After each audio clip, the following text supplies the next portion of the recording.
Hi friends, അസ്സലാമു അലൈക്കും. എല്ലാവർക്കും ഐഷസ് ഡ്രീം വേൾഡിൻ്റെ പുതിയൊരു വീഡിയോയിലേക്ക് സ്വാഗതം. ഞാൻ ഇന്ന് ഷെയർ ചെയ്യുന്നത് ഒരു പാകിസ്ഥാനി റെസിപ്പിയായ നിഹാരിയാണ്.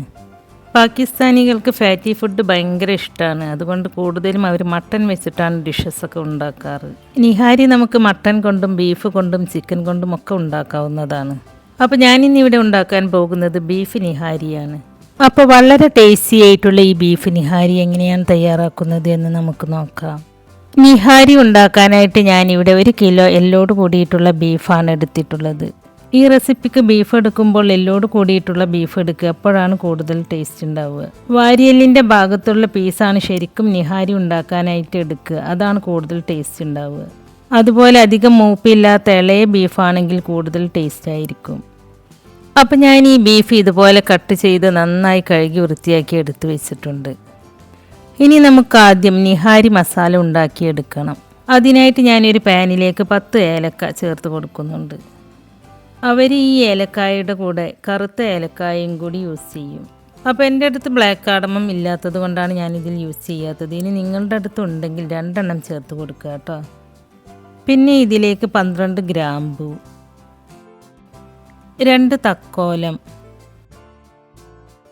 1 ജാതിക്കയുടെ ചെറിയൊരു പീസ്, പിന്നെ 3 പീസ് സിന്നമൺ സ്റ്റിക്ക്, അതായത് പട്ട,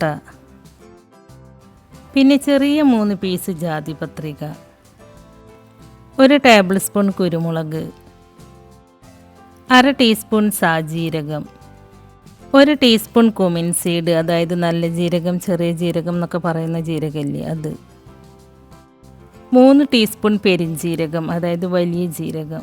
ശരിക്കും ഇതിൻ്റെ ഹൈലൈറ്റ് എന്ന് പറയുന്നത് പെരിഞ്ജീരകമാണ്, അതുകൊണ്ടാണ് പെരിഞ്ജീരകം കൂടുതൽ ചേർത്ത് കൊടുക്കുന്നത്. പിന്നെ 2 ബേ ലീവ്സ്, 2 ടീസ്പൂൺ മല്ലി, ഞാനിവിടെ മുഴുവൻ മല്ലിയാണ് എടുത്തിട്ടുള്ളത്. പിന്നെ 1 പീസ് ചുക്കും കൂടി ഇതിലേക്ക് ചേർത്ത് കൊടുക്കാനുണ്ട്. എൻ്റെ അടുത്ത് ചുക്കുപൊടി ആയതുകൊണ്ട് ഞാൻ ഇതെല്ലാം പൊടിച്ചെടുത്തതിന് ശേഷമാണ് ചുക്കുപൊടി ഇതിലേക്ക് ചേർത്ത് കൊടുത്ത് മിക്സ് ചെയ്തെടുക്കുന്നത്. അപ്പോൾ നിങ്ങളുടെ അടുത്ത് ചുക്കുണ്ടെങ്കിൽ 1 പീസ് ചേർത്ത് കൊടുക്കുക, എന്നിട്ട് ഇതിൻ്റെ കൂടെ റോസ്റ്റ് ചെയ്തെടുക്കുക കേട്ടോ. അപ്പോൾ ഇത്രയും ഐറ്റംസാണ് നമുക്ക് നിഹാരി മസാല ഉണ്ടാക്കാനായിട്ട് വേണ്ടത്. ഇനി ഇതെല്ലാം ചെറുതായിട്ടൊന്ന് റോസ്റ്റ് ചെയ്തെടുക്കുക. ഇപ്പോൾ ഇതെല്ലാം ചെറുതായിട്ടൊന്ന് റോസ്റ്റായി വന്നിട്ടുണ്ട്. ഇനി ഞാൻ ഫ്ലെയിം ഓഫ് ചെയ്ത് കൊടുക്കുകയാണ്. ഇനി ഇത് തണുത്ത് വന്നതിന് ശേഷം ഒരു മിക്സിയുടെ ജാറിലേക്ക് ഇട്ട് കൊടുത്ത് നല്ല ഫൈൻ പൗഡറായിട്ട് പൊടിച്ചെടുക്കുക. അപ്പോൾ ഞാനിത് പൊടിച്ചെടുത്തിട്ട് വരാം. അപ്പോൾ അത് കണ്ടോ, നല്ല ഫൈൻ പൗഡറായിട്ട് തന്നെ ഞാനിത് പൊടിച്ചെടുത്തിട്ടുണ്ട്. ഇനി ഞാൻ ഇതിലേക്ക് 1 ടേബിൾ സ്പൂൺ ചുക്കുപൊടിയാണ് ചേർത്ത് കൊടുക്കുന്നത്. ചുക്കുപൊടി ചേർത്ത് കൊടുത്തതിന് ശേഷം ഞാനിത് നന്നായിട്ടൊന്ന് മിക്സ് ചെയ്തെടുക്കുന്നുണ്ട്. ഇനി നമുക്കിതൊരു സൈഡിലേക്ക് മാറ്റി വെക്കാം. എന്നിട്ടൊരു പാത്രത്തിലേക്ക് 3/4 ടീസ്പൂൺ മഞ്ഞൾപ്പൊടി, 2 ടീസ്പൂൺ കശ്മീരി മുളക് പൊടി, 1 ടേബിൾ സ്പൂൺ മല്ലിപ്പൊടി, റോസ്റ്റ് ചെയ്തെടുത്ത മല്ലിപ്പൊടിയാണ് കേട്ടോ ഞാൻ ഇതിലേക്ക് ചേർത്ത് കൊടുത്തിട്ടുള്ളത്. പിന്നെ ഇതിലേക്ക് ആവശ്യമായ ഉപ്പും ചേർത്ത് കൊടുത്ത് ഇതെല്ലാം നന്നായിട്ടൊന്ന് മിക്സ് ചെയ്തെടുക്കുക. നമ്മൾ ഈ നിഹാരി ഉണ്ടാക്കിയെടുക്കുന്നത് കുക്കറിലാണ്. നിഹാരിയുടെ പ്രത്യേകത എന്ന് പറഞ്ഞാൽ ബീഫ് നല്ല സോഫ്റ്റായിട്ട് വേവണം. അപ്പോൾ കുക്കറിലാവുമ്പോൾ ബീഫ് നന്നായിട്ട് വെന്ത് കിട്ടും. അപ്പോൾ അതിനായിട്ട് ഞാനൊരു കുക്കർ അടുപ്പത്ത് വെച്ച് അതിലേക്ക് 4 ടേബിൾ സ്പൂൺ ഓയിൽ ഒഴിച്ച് കൊടുക്കുന്നുണ്ട്. ഞാനിവിടെ വെളിച്ചെണ്ണയാണ് കേട്ടോ ഒഴിച്ച് കൊടുത്തിട്ടുള്ളത്. വെളിച്ചെണ്ണയുടെ കൂടെ ഞാനിതിലേക്ക് 1 ടേബിൾ സ്പൂൺ ഗീ കൂടി ചേർത്ത് കൊടുക്കുന്നുണ്ട്. ഗീ ചേർത്ത് കൊടുക്കുമ്പോഴാണ് നിഹാരിയുടെ യഥാർത്ഥ ടേസ്റ്റ് കിട്ടുക. എണ്ണ ചൂടായിട്ട് വരുമ്പോൾ 2 മീഡിയം സൈസിലുള്ള സവാള ചെറുതായി കട്ട് ചെയ്തത് ചേർത്ത് കൊടുക്കുക. എന്നിട്ട് ഈ സവാള നല്ല സോഫ്റ്റായിട്ട് വഴന്നു വരുന്നത് വരെ വഴറ്റിയെടുക്കുക. സവാള പെട്ടെന്ന് വഴന്ന് കിട്ടാൻ വേണ്ടിയിട്ട് ഞാൻ ഇതിലേക്ക് അല്പം ഉപ്പ് ചേർത്ത് കൊടുക്കുന്നുണ്ട്. ഈ സവാളയിലേക്കുള്ള ഉപ്പ് മാത്രം ചേർത്ത് കൊടുത്താൽ മതി കേട്ടോ, കാരണം നമ്മൾ മസാലപ്പൊടിയിൽ നിഹാരിയിലേക്കുള്ള ഉപ്പ് നേരത്തെ മിക്സ് ചെയ്ത് വെച്ചിട്ടുണ്ട്. അപ്പോൾ ഉപ്പ് കൂടി പോവാതെ ശ്രദ്ധിക്കുക കേട്ടോ. ഇപ്പോൾ സവാള നന്നായിട്ടൊന്ന് വഴന്ന് കിട്ടിയിട്ടുണ്ട്. ഇനി ഇതിലേക്ക് 1 ടേബിൾ സ്പൂൺ ഇഞ്ചി നന്നായി പേസ്റ്റായി അരച്ചെടുത്തതാണ് ചേർത്ത് കൊടുക്കുന്നത്. അതിൻ്റെ കൂടെ തന്നെ 1 ടേബിൾ സ്പൂൺ വെളുത്തുള്ളി പേസ്റ്റായി അരച്ചെടുത്തതും ചേർത്ത് കൊടുത്തിട്ടുണ്ട്. ഇനി ഈ ഇഞ്ചിയുടെയും വെളുത്തുള്ളിയുടെയും ഒക്കെ ആ റോ ടേസ്റ്റ് ഉണ്ടല്ലോ, അതൊന്ന് മാറുന്നത് വരെ നന്നായിട്ടൊന്ന് വഴറ്റിയെടുക്കുക. ഇപ്പോൾ ഇഞ്ചിയുടെയും വെളുത്തുള്ളിയുടെയും ഒക്കെ ആ റോ ടേസ്റ്റ് മാറിയിട്ടുണ്ട്. ഇനി നമ്മൾ നേരത്തെ മിക്സ് ചെയ്ത് വെച്ച പൊടികൾ ചേർത്ത് കൊടുക്കാം. പൊടികൾ ചേർത്ത് കൊടുത്തതിന് ശേഷം ലോ ഫ്ലെയിമിലേക്ക് മാറ്റിയിട്ട് ഈ പൊടികളുടെ റോ ടേസ്റ്റ് മാറുന്നത് വരെ ഒന്ന് റോസ്റ്റ് ചെയ്തെടുക്കുക. ഇപ്പോൾ പൊടികളുടെ റോ ടേസ്റ്റ് ഒക്കെ ഒന്ന് മാറിയിട്ടുണ്ട്. ഇനി ഇതിലേക്ക് നമ്മൾ കഴുകി വൃത്തിയാക്കി വെച്ച ബീഫ് ചേർത്ത് കൊടുക്കാം. ബീഫ് ചേർത്ത് കൊടുത്തതിന് ശേഷം നന്നായിട്ടൊന്ന് മിക്സ് ചെയ്തെടുക്കുക. ഞാനിതൊരു 5 മിനിറ്റ് നേരം മീഡിയം ഫ്ലെയിമിൽ വെച്ചിട്ട് ഈ മസാലയുമായി നന്നായിട്ടൊന്ന് യോജിപ്പിച്ചെടുത്തിട്ടുണ്ട്. കണ്ടോ, ഈ മസാലയുമായി ഈ ബീഫ് നന്നായിട്ട് യോജിപ്പിച്ച് ഈ ബീഫിൻ്റെ കളർ ഇതുപോലെ മാറി വരണം. അപ്പോഴാണ് കൂടുതൽ ടേസ്റ്റ് ഉണ്ടാവുക. ഇനി ഞാൻ ഇതിലേക്ക് 1/2 ലിറ്റർ വെള്ളമാണ് ഒഴിച്ചു കൊടുക്കുന്നത്. ഈ വെള്ളത്തിന് പുറമെ ബീഫ് വെന്ത് വരുമ്പോൾ ബീഫിൽ നിന്നും വെള്ളം ഇറങ്ങി വരും. അപ്പോൾ 2 വെള്ളം കൂടി ആവുമ്പോൾ ഇതിലെ ഗ്രേവി നല്ല ലൂസായിരിക്കും. അത് കുഴപ്പമില്ല കേട്ടോ, കാരണം ബീഫ് വെന്ത് കഴിഞ്ഞാൽ കുക്കർ ഓപ്പൺ ചെയ്തിട്ട് നമ്മൾ ഇതിലേക്ക് ഒരു മിക്സ് ചേർത്ത് കൊടുക്കും. അപ്പോൾ ആ മിക്സ് ചേർത്ത് കൊടുക്കുമ്പോൾ നമുക്കിത് തിക്കായി കിട്ടും. വെള്ളം ചേർത്ത് കൊടുത്തതിന് ശേഷം നന്നായിട്ടൊന്ന് മിക്സ് ചെയ്തെടുത്തതിന് ശേഷം കുക്കർ അടച്ച് വെച്ച് 7 വിസിൽ വരുന്നത് വരെയാണ് ഞാനിത് വേവിച്ചെടുക്കുന്നത്. അപ്പോഴേ ഇത് നല്ല സോഫ്റ്റായിട്ട് വെന്ത് കിട്ടുള്ളൂ. വലിയ കഷ്ണമായതുകൊണ്ടാണ് ഞാനിത് 7 വിസിൽ വരുന്നത് വരെ വേവിച്ചെടുക്കുന്നത്. നിങ്ങളെടുക്കുന്ന ബീഫിൻ്റെ വേവിനനുസരിച്ചും നിങ്ങളുടെ കുക്കറിൻ്റെ കപ്പാസിറ്റിക്ക് അനുസരിച്ചും കുക്കിംഗ് ടൈമിൽ വ്യത്യാസം വന്നേക്കാം. അപ്പോൾ നിങ്ങളുടെ ബീഫിൻ്റെ വേവിനനുസരിച്ച് ബീഫ് നല്ല സോഫ്റ്റായിട്ട് വെന്ത് വരുന്നത് വരെ വേവിച്ചെടുക്കുക. ഇപ്പോൾ ഞാനിതിവിടെ 7 വിസിലിന് ശേഷം ഫ്ലെയിം ഓഫ് ചെയ്ത് വെച്ചിട്ടുണ്ട്. ഇനി ഈ കുക്കറിൻ്റെ പ്രഷറൊക്കെ പോകുന്നത് വരെ വെയിറ്റ് ചെയ്യുക. കുക്കറിൻ്റെ വിസിലൊക്കെ പോയതിന് ശേഷം ഈ കുക്കറിലേക്ക് ഒരു മിക്സ് ചേർത്ത് കൊടുക്കാനുണ്ട്. ആ മിക്സ് റെഡിയാക്കാനായിട്ട് ഞാനൊരു ബൗളിലേക്ക് 3 ടീസ്പൂൺ ഗോതമ്പ് പൊടിയാണ് ചേർത്ത് കൊടുക്കുന്നത്.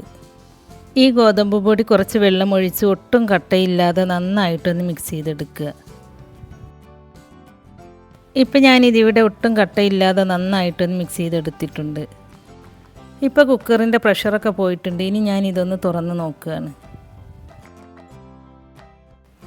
ബീഫ് ഇപ്പോൾ നന്നായിട്ട് വെന്ത് കിട്ടിയിട്ടുണ്ട്. ഇനി നമ്മൾ നേരത്തെ പൊടിച്ച് വെച്ച നിഹാരി മസാലപ്പൊടി ചേർത്ത് കൊടുക്കാം. ഞാനിതിലേക്ക് 4 ടീസ്പൂൺ നിഹാരി മസാലപ്പൊടിയാണ് ചേർത്ത് കൊടുത്തിട്ടുള്ളത്. അപ്പോൾ നിങ്ങൾ ടേസ്റ്റ് നോക്കിയിട്ട് നിങ്ങളുടെ ടേസ്റ്റിനനുസരിച്ച് ചേർത്ത് കൊടുക്കുക കേട്ടോ. എനിക്കിവിടെ ഒരു 1.5 ടീസ്പൂൺ മസാലപ്പൊടി ബാക്കി വന്നിട്ടുണ്ട്. ഇതൊരു എയർ ടൈറ്റുള്ള ഗ്ലാസിൻ്റെ ബോട്ടിലാക്കി അടച്ചു വെച്ചാൽ നമുക്കിത് പിന്നീട് ഉപയോഗിക്കാം. മസാലപ്പൊടി ചേർത്ത് കൊടുത്തതിന് ശേഷം മിക്സ് ചെയ്തെടുത്തതിന് ശേഷം നന്നായിട്ടൊന്ന് തിളപ്പിച്ചെടുക്കുക. ഇനി ഞാൻ ഈ കറിയുടെ മുകളിൽ നിന്നും കുറച്ച് എണ്ണ ഒരു ബൗളിലേക്ക് എടുത്ത് മാറ്റുന്നുണ്ട്. ഇത് കളയാനല്ല കേട്ടോ, ഇത് നമുക്ക് ലാസ്റ്റ് ആവശ്യമുണ്ട്. അപ്പോൾ ദാ ഞാൻ ഇത്രയും എണ്ണ ഞാൻ ഇതിൽ നിന്നും എടുത്ത് മാറ്റിയിട്ടുണ്ട്. ഇനി ഈ ബീഫിലേക്ക് നമ്മൾ നേരത്തെ മിക്സ് ചെയ്ത് വെച്ച ഗോതമ്പിൻ്റെ മിക്സ് ഉണ്ടല്ലോ, അത് ഇതിലേക്ക് ഒഴിച്ചു കൊടുക്കുക. ഗോതമ്പിൻ്റെ മിക്സ് ഒരു കൈകൊണ്ട് ഒഴിച്ചു കൊടുക്കുമ്പോൾ മറ്റേ കൈകൊണ്ട് ഇതുപോലെ ഇളക്കി കൊടുക്കണം. അല്ലെങ്കിൽ ചൂടുള്ള കറിയിലേക്ക് ഇത് ഒഴിച്ചു കൊടുക്കുമ്പോൾ കട്ട കുത്തും. അപ്പോൾ മിക്സ് ഒഴിച്ചു കൊടുക്കുമ്പോൾ ലോ ഫ്ലെയിമിൽ വെച്ചിട്ട് ഒരു കൈകൊണ്ട് ഒഴിച്ചു കൊടുത്തിട്ട് മറ്റേ കൈകൊണ്ട് ഇതുപോലെ മിക്സ് ചെയ്തെടുക്കുക കേട്ടോ. നിഹാരിയുടെ ഗ്രേവിക്ക് ഒരു തിക്നെസ് ഉണ്ടാവും. അപ്പോൾ ആ ഗ്രേവിക്ക് തിക്നെസ് കിട്ടാൻ വേണ്ടിയിട്ടാണ് ഗോതമ്പ് പൊടി ഇതുപോലെ ചേർത്ത് കൊടുക്കുന്നത്. ഗോതമ്പ് പൊടി ചേർത്ത് കൊടുത്തതിന് ശേഷം നന്നായിട്ടൊന്ന് തിളപ്പിച്ചെടുക്കുക. ഇപ്പോൾ ഇത് നന്നായിട്ടൊന്ന് തിളച്ച് വന്നിട്ടുണ്ട്. ഇനി ഞാൻ ഫ്ലെയിം ഓഫ് ചെയ്ത് വെക്കുകയാണ്. ഇനി ഇതൊരു 5 മിനിറ്റ് അടച്ചു വെച്ചതിന് ശേഷം നമുക്ക് സെർവ് ചെയ്യാവുന്നതാണ്.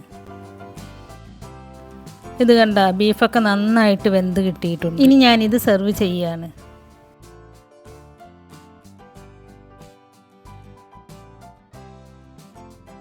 ഇനി ഞാൻ ഇതിൻ്റെ മുകളിൽ കുറച്ച് മല്ലിയില ചെറുതായി കട്ട് ചെയ്തതാണ് ഇട്ട് കൊടുക്കുന്നത്.